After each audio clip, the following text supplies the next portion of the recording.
bem-vindos de volta à segunda parte do Mercados em Ação. Vamos agora aos mapas e gráficos da semana com o Marco Silva, onde vamos ter em destaque os setores da saúde e também o tecnológico na China, assim como o S&P 500, o Brent, a Jerónimo Martins e também a Sonai. Marco? Obrigado, André. A semana passada foi mista em termos de sentimento e também em termos de comportamento, como podemos ver aqui no mapa geral. Temos aqui verde a predominar com alguma intensidade, mas também alguns focos de vermelho, nomeadamente aqui o setor da saúde, com o vermelho mais carregado.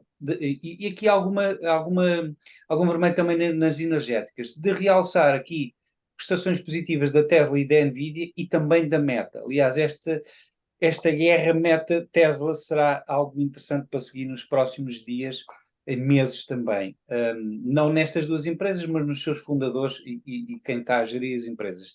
Em termos de resto do mundo, destaque para o setor tecnológico chinês, que está aqui a respirar aqui um pouco de alívio depois de vários meses ou anos até de restrições por parte do governo. Parece que há aqui algum alívio agora nessas restrições e, portanto, os investidores estão a voltar a este mercado. De resto, em termos de setores, nada de extraordinários. Os mercados emergentes estiveram relativamente melhor que os mercados desenvolvidos e a Europa ligeiramente pior que os Estados Unidos. De realçar só aqui, como me referi, a saúde com o pior comportamento dos principais setores.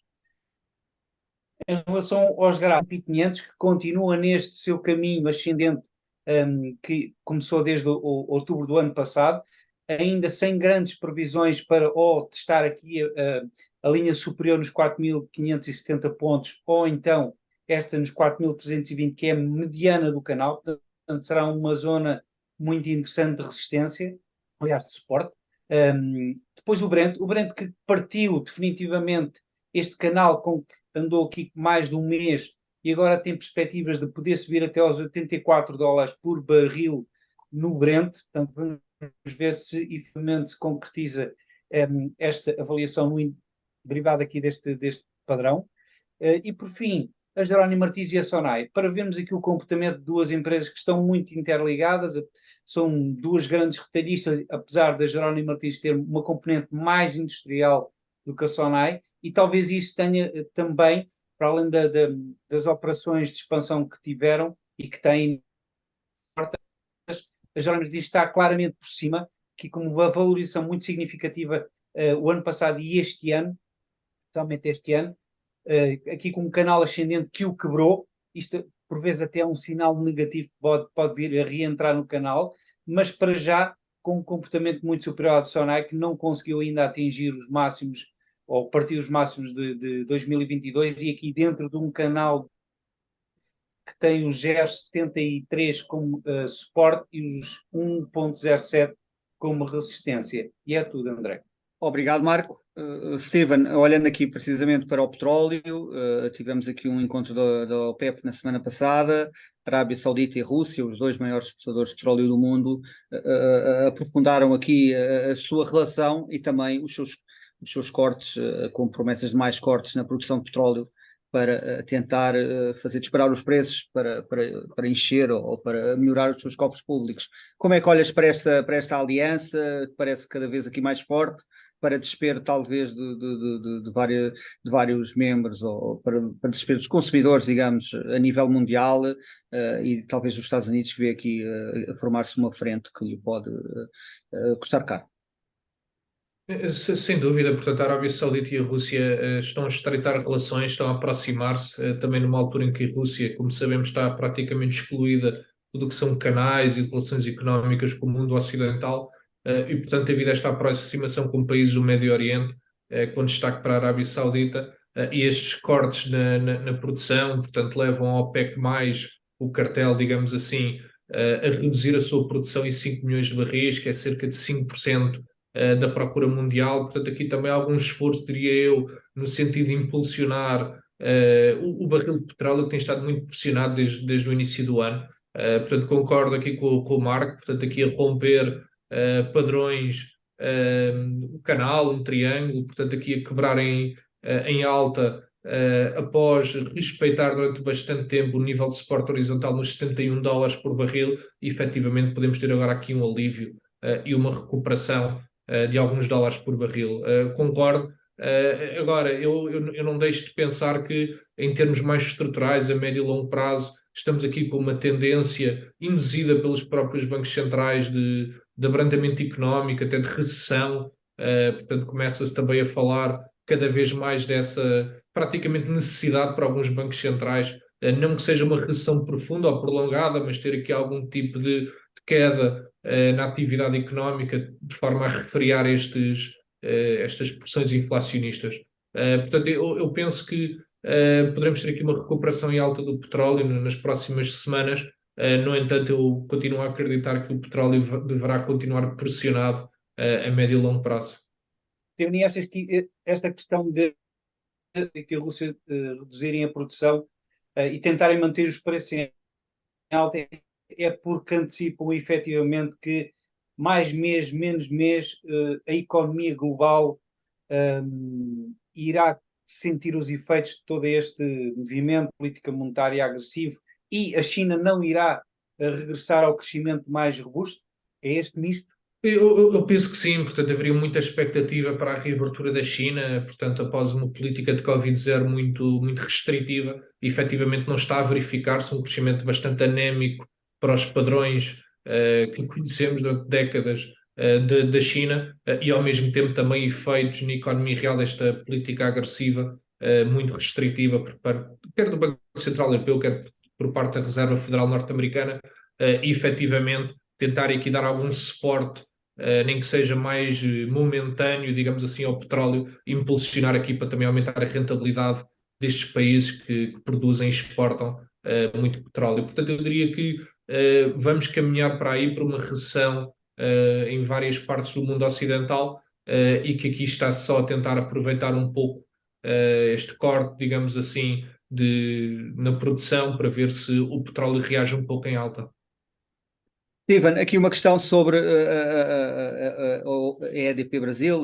A EDP vai lançar esta semana uma OPA sobre a EDP Brasil, quer passar a controlar aqui os 44% que não controla neste momento, eventualmente retirar aqui a empresa de bolsa. Como é que olhas para este movimento da EDP de tentar aqui juntar, já o fez anteriormente com a EDP Renováveis, agora está a fazê-lo com a EDP Brasil, juntar aqui tudo no grupo, criar aqui um forte grupo EDP, tudo sobre o seu controle. Como é que olhas para este movimento? Eu penso que será uma operação de simplificar, portanto, como eles próprios disseram no Capital Markets Day, portanto, simplificar a estrutura corporativa e organizacional da EDP, portanto, dar também aqui mais liberdade, digamos assim, na gestão financeira e operacional destes negócios, apesar de já de terem a maioria na EDP Brasil, ainda assim, como têm acesso a financiamento junto ao seu principal acionista, a China Three Gorges, e junto de outros fundos soberanos, conseguiram levantar a liquidez necessária para comprar a parte que ainda não detinham na EDP Brasil, acabam por aproveitar esta situação do mercado, em que muitos títulos estão ainda deprimidos ou com cotações inferiores à que conhecemos nos últimos anos, para no fundo adquirir a maioria absoluta ou adquirir a totalidade do negócio, e assim é menos complexidade, menos custos de ter uma empresa em bolsa, menos dispersão e mais foco e mais capacidade para executar. Portanto, eu vejo com bons olhos, digamos assim. Portanto, acho que faz sentido estratégico para a EDP, também contando que tem essa facilidade de aceder a financiamento sem ter que ir ao mercado, sem ter que emitir obrigações, sem ter que fazer aumentos por outra via ou por outro instrumento. Portanto, tendo acesso ao financiamento por via de acionistas ou por entidades como fundos soberanos, acho que estão a aproveitar o momento do mercado para ficar com a totalidade do negócio. Uhum. Steven, não achas deixa-me só esta, porque é uma questão que eu acho que é extremamente importante para nós, para Portugal, que é a questão da internacionalização, que a EDP tem feito bem, e que nós vemos, por exemplo, aqui na comparação entre Jerónimo Martins e Sonai. Jerónimo Martins claramente lançou-se, por exemplo, de uma forma muito eficiente, ao contrário da Sonai, que teve algumas investidas, nomeadamente no Brasil, não teve sucesso. E aqui vê-se a diferença entre os resultados passados alguns anos ou uma década depois. será que não conseguimos passar a mensagem que enquanto não nos lançarmos lá para fora, íamos ganhar mercado em zonas com maior rentabilidade, não conseguimos sair da cepa torta e iremos ser assim cada vez mais baixo em termos da graduação de importância das bolsas mundiais? É assim, eu acho que será sempre uma necessidade das empresas ambiciosas. Para qualquer empresa ambiciosa que necessite escala, e todas acabam por necessitar de ter alguma escala maior do que o mercado português permite, tem essa pressão saudável de ir para o estrangeiro e testar os seus modelos de negócio e adaptá-los e tentar ter sucesso. E como dizes, quer a Jerónimo Martins, quer também o Millennium BCP, portanto, grande parte do sucesso que tiveram nos últimos anos ou nas últimas décadas deve-se a casos de sucesso na Polónia. Aqui a EDP tem conseguido fazê-lo de forma muito interessante, até em múltiplas geografias portanto, para serem histórias de investimento interessantes para os acionistas e para investidores, tem mesmo que dar esse salto e ir para fora e conseguir ganhar esse músculo, digamos assim, esse mercado que Portugal não permite. E vemos muito isso aqui na vizinha Espanha, em que as empresas têm e aproveitam relações económicas muito boas com a América Latina e conseguem aí ter uma escala que, infelizmente, as empresas portuguesas não conseguem ter ou não têm conseguido ter com o Brasil ou até com os PALOP. Portanto, aí acho que a Espanha é sem dúvida um modelo a seguir. Se olharmos para a Telefónica, para vários negócios e a própria Iberdrola, estão muito presentes na América Latina e, como tal, acabam por ser empresas muito valiosas na Bolsa Espanhola. Obrigado, Steven. Vamos agora para um breve intervalo e regressamos já.